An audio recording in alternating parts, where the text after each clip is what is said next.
Hello students, Shri coaching classes में आपका बहुत बहुत स्वागत है।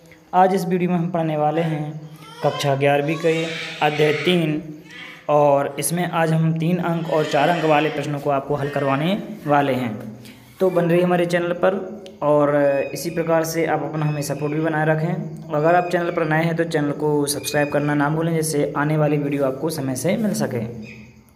पिछली वीडियो में हमने इसके जो पिछला पार्ट है उसमें हमने आपको विकल्पों के उत्तरों को हल करवा दिया था। अब इसमें हम जो है आपको 3 अंक और 4 अंक वाले प्रश्नों के उत्तरों को बताने वाले हैं। तो आप पेन कॉपी लेकर बैठें और उनके उत्तरों को लिखें। तो आपको इसके आंसर जो है इसी वीडियो में अंत में जो है आंसर मिल जाएंगे। आप यहाँ पर पहले प्रश्न देख लें कि क्या है। प्रश्न लिखा है कि आवर्त तालिका का उपयोग करते हुए निम्नलिखित प्रश्नों के उत्तर दीजिए।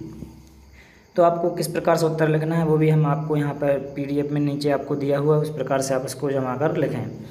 प्रश्न क्रमांक 1 डाल के आप इसका उत्तर नंबर 1 डाल के, जो भी इसका नंबर जैसे डाला हुआ है ऐसे डाल के उसका आंसर आप लिख देंगे। तो 2 इलेक्ट्रॉनों को त्यागने की क्षमता वर्ग के एक तत्व का नाम बताना है आपको, जो 2 इलेक्ट्रॉनों को त्यागने की क्षमता रखता हो। तो त्यागता कौन है? समूह 2 के तत्व। तो त्यागने वाला हो जाएगा आपका मैग्नीशियम, कैल्शियम, है ना, ये तत्व आपके यहाँ पर जाएंगे। और यहाँ पर जो आएगा ग्रहण करने वाले में ऑक्सीजन, सल्फर, ठीक है, क्योंकि ग्रहण करने के बाद उसके ऊपर माइनस चार्ज आता है, त्यागने के बाद प्लस चार्ज आता है। तो आपका राइट आंसर पहले का मैग्नीशियम, दूसरे का आपका ऑक्सीजन। तीसरा का जो है आपके उस वर्ग के एक तत्व का नाम लिखिए जिसकी प्रकृति 1 इलेक्ट्रॉन त्यागने की हो। तो 1 इलेक्ट्रॉन त्यागने के आप सोडियम का नाम लिख दें, पोटेशियम का नाम लिख दें, ठीक है। इसके बाद है उस वर्ग के एक तत्व का नाम लिखिए जिसकी प्रकृति 1 इलेक्ट्रॉन ग्रहण करने के। तो आप फ्लोरीन, क्लोरीन जो भी आपको लिखना हो एक कोई सा लिख सकते हैं। इसके बाद प्रश्न क्रमांक 2 है कि संयुक्त इलेक्ट्रॉन को प्रभावित करने वाले कारकों के नाम लिखिए। और तीसरा है आपको कि तत्वों के निम्नलिखित युग्मों के संयोजन से बने यौगिकों के सूत्र लिखिए। तो इनके संयोजन से कौन सा सूत्र बनेगा तो वो हम आपको डायरेक्ट आंसर लिखवाने वाले हैं। आप चाहें तो इनको भी लिख लें और इसके आगे सूत्र लिखते जाएं कि इनके मिलने से कौन सा सूत्र बनेगा, ठीक है। तो सूत्र आपको यहाँ पर नीचे मिल जाएंगे, आप प्रश्नों को देख लें इस प्रकार से, ठीक है। प्रश्न क्रमांक 4 में पूछा है कि आर्गन का परमाणु क्रमांक 18 है। इन तत्वों का आर्गन का परमाणु क्रमांक प्राप्त करने हेतु इलेक्ट्रॉन की संरचना में क्या परिवर्तन करना होगा। अगर अपन को ये जो तत्व दिए हैं इसको आर्गन के परमाणु क्रमांक बदलना है तो क्या करना पड़ेगा, तो इनको 2 इलेक्ट्रॉन ग्रहण कराना पड़ेंगे। क्योंकि आर्गन का परमाणु क्रमांक 18 है तो इसमें 16 इलेक्ट्रॉन है, 16 इलेक्ट्रॉन है तो यहाँ पर 2 इलेक्ट्रॉन ही ग्रहण करेंगे, इसलिए इसके ऊपर -2 आएगा, यानी सल्फर के ऊपर -2। क्लोरीन में 17 इलेक्ट्रॉन है, इसका मतलब इसमें 1 इलेक्ट्रॉन ग्रहण करना पड़ेगा, इसलिए इसका हो जाएगा Cl-, ठीक। तो 18 हो जाएंगे। पोटेशियम में 19 है, इसका मतलब इसमें 1 इलेक्ट्रॉन ज़्यादा है तो यहाँ पर निकालना पड़ेगा इलेक्ट्रॉन, इसलिए K+ हो जाएगा। कैल्शियम में 20 है, इसमें 18 करने के लिए इसमें से 2 निकालना पड़ेंगे। तो इस प्रकार से जो है नए संकेत आपको इस प्रकार से मिलेंगे। इसके बाद है कि आधुनिक आवर्त तालिका में तत्वों की व्यवस्था का भौतिक आधार क्या है। तो इन 5 प्रश्नों के उत्तर जो हम इस वीडियो में जानने वाले हैं। इसके बाद हम बाकी के जो प्रश्न हैं आपके प्रश्न क्रमांक कहाँ से आपके जो है हम बता दें, प्रश्न क्रमांक 6वें से लेकर 11वें तक के इन प्रश्नों के उत्तर हम जानेंगे अगले वीडियो में। देखिए आपको बता दें यहाँ पर प्रश्न क्रमांक 1 के आंसर जो है इस प्रकार से आपको लिखना है। प्रश्न क्रमांक 1 का उत्तर क्या क्या है? पहले का आंसर मैग्नीशियम जो 2 इलेक्ट्रॉनों को त्यागने की क्षमता रखता है। दूसरे का आंसर ऑक्सीजन जो 2 इलेक्ट्रॉनों को ग्रहण करने की क्षमता रखता है। तीसरा आंसर है आपका 1 इलेक्ट्रॉन त्यागने की क्षमता जो कि सोडियम है, और 1 इलेक्ट्रॉन को ग्रहण करने की क्षमता जो कि आपका फ्लोरीन है। आप इसमें चाहें तो और कोई से भी तत्वों को लिख सकते हैं।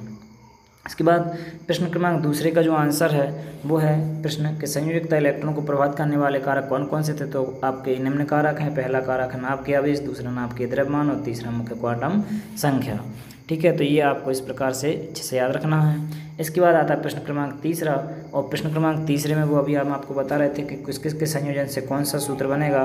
तो लिथियम और ऑक्सीजन के संयोग से लिथियम का ऑक्साइड बनता है, सोडियम और क्लोरीन के संयोग से NaCl बनता है, और हाइड्रोजन ऑक्सीजन के संयोग से H2O बनता है, और सिलिकॉन और ऑक्सीजन के संयोग से SiO2 बनता है। तो ये आपको इस प्रकार से लिख देना। आप इनके किसके संयोग से मिले हैं आप इनके आगे उनको भी लिख सकते हैं, ठीक है। इसके बाद प्रश्न क्रमांक 4 की बात करें तो प्रश्न क्रमांक 4 में पूछा था कि आर्गन के समय इलेक्ट्रॉन आपको बताना था। तो इस प्रकार से आप देख सकते हैं ये चैप्टर 3 के प्रश्न क्रमांक 4 का उत्तर है जो आपको प्रश्न बैंक में दिया हुआ है। यहाँ पे आप देख सकते हैं, आप लिख लें पहले नंबर पे सल्फ़र है, सल्फ़र का क्रमांक उसमें दिया हुआ है 16। आपको इसको कैसे बदलना, तो H2- बदलना, तो 18 इलेक्ट्रॉन इसमें हो जाते हैं। इसी प्रकार क्लोरीन का परमाणु क्रमांक 17 है, इसको आपको 18 करना, तो Cl- के रूप में ये लिखाएगा। और पोटेशियम का परमाणु क्रमांक 19 है, इसमें से 1 इलेक्ट्रॉन निकालना, तब जाके ये 18 इलेक्ट्रॉन का बनेगा। कैल्शियम का परमाणु क्रमांक 20 है, इसमें Ca2+ लिखाएगा, जब जाके इसमें 18 इलेक्ट्रॉन बचेंगे। तो इस प्रकार से ये आपका जो है प्रश्न क्रमांक चौथे का उत्तर हो जाता है। ठीक है, ये आपको इस प्रकार से कर लेना है। इसके बाद हम बात करते हैं प्रश्न क्रमांक 5वें की। और प्रश्न क्रमांक 5वें में बताया गया है कि आधुनिक आवर्त तालिका में तत्वों की व्यवस्था का भौतिक आधार क्या है।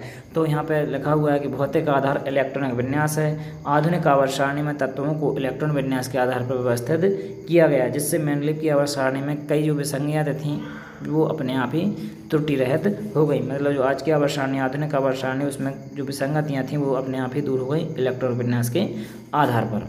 इसके बाद हम बात करते हैं प्रश्न क्रमांक 6वें की। और प्रश्न क्रमांक 6वें में पूछा था कि एक तत्व का परमाणु क्रमांक, उसके अंतिम कोश में कितने इलेक्ट्रॉन है, उसका नाम क्या है, इलेक्ट्रॉन विन्यास लिखिए, संयोजकता कितनी है उसकी। इस टाइप से प्रश्न पूछा था, तो उसका उत्तर हो जाएगा परमाणु क्रमांक उसका हो जाएगा 17। ठीक है, और नाम हो जाएगा उसका क्लोरीन, और इसका जो इलेक्ट्रॉन विन्यास है वो है नियोन लिखने के बाद 3s2 3p6।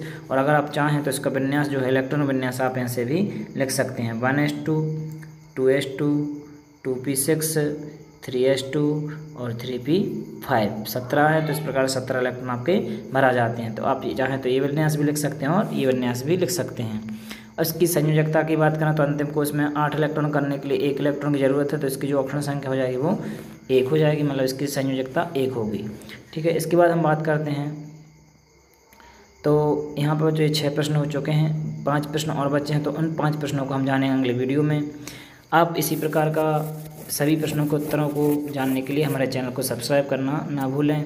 और अगर आपको वीडियो पसंद आया हो तो वीडियो को लाइक और शेयर ज़्यादा से ज़्यादा करें और इसी प्रकार से सपोर्ट बना रखें। मिलते हैं नेक्स्ट वीडियो में, तब तक बने रहिए चैनल पर, श्री कोचिंग क्लासेस बेगम पर। धन्यवाद।